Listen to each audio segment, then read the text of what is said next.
Hi అండి, నమస్తే. ఈరోజు వీడియోలో మనం వినాయక చవితి స్పెషల్ రెసిపీ పాల తాలికలు ఎలా తయారు చేయాలో నేర్చుకుందాం. ఇది మా అమ్మమ్మ స్టైల్ రెసిపీ అండి. చాలా ఈజీగా ఉంటుంది, చాలా బాగుంటుంది. బెల్లం పాల తాలికలు అండి. పాలు అసలు విరిగిపోవు, పక్కా కొలతలతో మనం పర్ఫెక్ట్గా తయారు చేసుకోవచ్చు. ఇందులో చిన్న చిన్న టిప్స్ ఉంటాయండి. చివరి వరకు చూడండి వీడియోని. మీరు యాజ్ ఇట్ ఈస్గా మా అమ్మమ్మ స్టైల్లో పాల తాలికలు ట్రై చేసి గణేష్ చతుర్థికి గణేషునికి నివేదించుకోవచ్చు. మరి ఇలాంటి వంటల కోసం అత్తమ్మ టీవీ సబ్స్క్రైబ్ చేసుకుని బెల్ బటన్ని క్లిక్ చేయండి. మరి వీడియోలోకి వెళ్ళిపోదామా? ప్రాసెస్ చాలా సింపుల్ అండి. ఈ రెసిపీ కోసం మనం 1 లీటర్ పాలని మరిగించుకోవాలి. ఇలా లోతుగా ఉన్న గిన్నెలో ఏదైనా పెట్టుకొని మీడియం ఫ్లేమ్లో మరిగించుకోవాలి. అవి మరుగుతూ ఉంటాయి. ఈ లోపుగా మనం 1/4 కప్పు అంటే 200 గ్రాముల బియ్యం పిండి తీసుకొని జల్లించుకోవాలి. పొడిదైనా పర్వాలేదు, తడి బియ్యం పిండి అయినా పర్వాలేదు. ఇక్కడ నేను పొడి బియ్యం పిండి మార్కెట్లో కొన్న దాంతో చేస్తున్నాను. ఇప్పుడు మరుగుతున్న పాలని మనం ఒక కప్పులోకి తీసుకోవాలి. ఎంత బియ్యం అయితే తీసుకున్నామో అన్ని పాలు తీసుకోవాలి ఫస్ట్. అవసరమైతే మళ్ళీ తర్వాత తీసుకోవచ్చు. ఇప్పుడు ఈ బియ్యం పిండిలో మనం 2 టేబుల్ స్పూన్ల బెల్లాన్ని తురిమి వేసుకోవాలి. ఇలా వేస్తే తాలికలు తిన్నప్పుడు అవి చప్పగా లేకుండా ఉంటాయి. బెల్లం తురిమి వేసుకొని వీటిని బాగా కలుపుకోవాలి. ఫస్ట్ బెల్లాన్ని కలిపేసేయాలి పిండిలో. ఆ తర్వాత మనం తీసుకున్న వేడి పాలని కొంచెం కొంచెం వేసుకుంటూ చపాతీ పిండి మాదిరిగా కలుపుకోవాలి. జాగ్రత్తగా చూసుకొని కలుపుకోవాలండి, లూజ్గా అవ్వకూడదు అనమాట పిండి. అందుకని పాలని కొంచెం కొంచెం వేసుకుంటూ కలుపుకోవాలి. ఇక్కడ నేను 200 ml పాలు తీసుకొని ఇంకొంచెం తీసుకున్నాను అనమాట. ఈ విధంగా చపాతీ పిండిలాగా కలుపుకోవాలి. కలుపుకొని మూత పెట్టేసి ఒక 10 నిమిషాలు రెస్ట్ ఇవ్వాలి. ఈ లోపుగా పిండి నాని మనకి తాలికలు చేయడానికి చాలా బాగా వస్తాయి అన్నమాట, విరిగిపోకుండా వస్తాయి. చూసారు కదా, 10 నిమిషాలు అయిన తర్వాత మనం చిన్న చిన్న పిండి ముద్దలు తీసుకొని ఈ విధంగా సిలిండ్రికల్ షేప్లో చేసుకోవాలి. వీటిని తాలికలు అంటారు. పాలతో చేస్తున్నాం కాబట్టి పాల తాలికలు.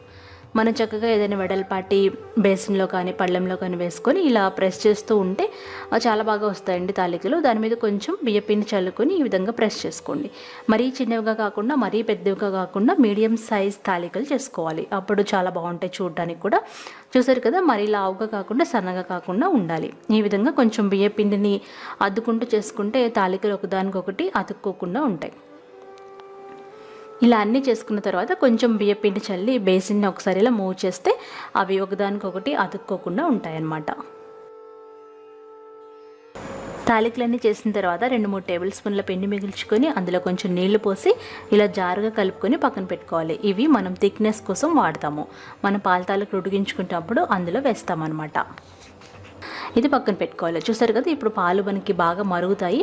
ఇలా మరుగుతున్న పాలలో తయారు చేసి పెట్టుకున్న తాలికలు వేసేసేయాలి. తాలికలు వేసేసి మీడియం ఫ్లేమ్లో 5 నుండి 10 నిమిషాలు ఉడికించుకోవాలి.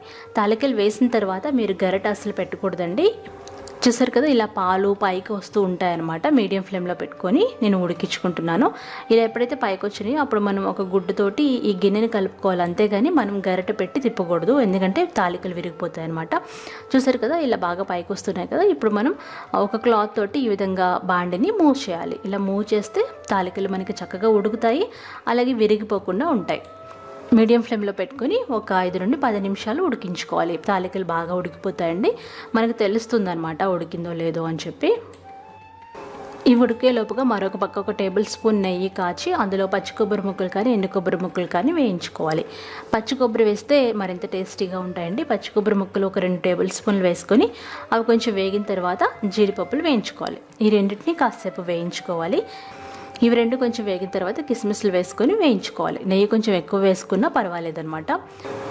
ఇలా వేయించుకొని పక్కన పెట్టుకోవాలి. ఇప్పుడు మనకి తాలికలు ఉడికినాయి లేదో ఒక తాలిక తీసి చెక్ చేస్తే మనకి తెలుస్తుందండి. ఒకటి తిని చూడొచ్చు అనమాట. బాగా ఉడికితే ఇప్పుడు మనం తయారు చేసి పక్కన పెట్టుకున్నాం కదా మిశ్రమం, ఆ మిశ్రమాన్ని కూడా వేసేసేయాలి. ఆ తర్వాత ఒక టీ స్పూన్ యాలక్కాయల పొడి వేయాలి. ఇవన్నీ వేసి మనం ఆల్రెడీ వేయించి పెట్టుకున్న డ్రై ఫ్రూట్స్ ఆ నేతితో సహా వేసేయాలి. కావాలనుకుంటే కొంచెం నెయ్యి కూడా మీరు వేసుకోవచ్చు. మళ్ళీ బాండిని ఈ విధంగా కలుపుకోవాలి. అంతేకాని మనం స్పూన్ ఏది పెట్టకూడదు అనమాట. పాల తాలికలు చేసేటప్పుడు ఒక 5 నిమిషాలు ఉడికించుకుంటే మనకి దగ్గర పడుతుంది. చూసారు కదా, మిశ్రమం బాగా దగ్గర అవుతుంది.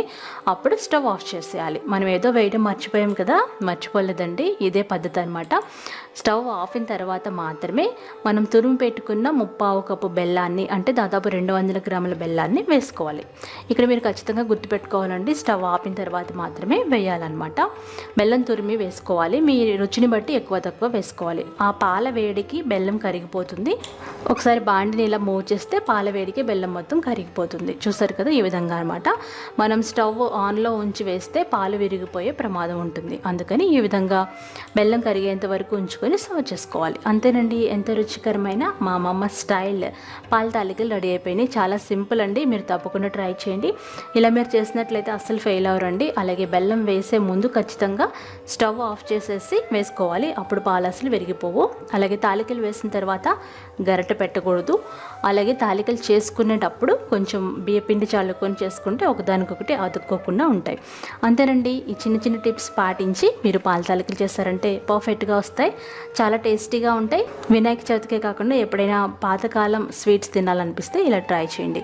మీకు ఎలా వచ్చిందో నాకు కామెంట్ చేయండి. అలాగే నా ఛానల్ని సబ్స్క్రైబ్ చేసుకోండి. ఈ వీడియోని మీ ఫ్రెండ్స్కి, ఫ్యామిలీకి షేర్ చేయండి.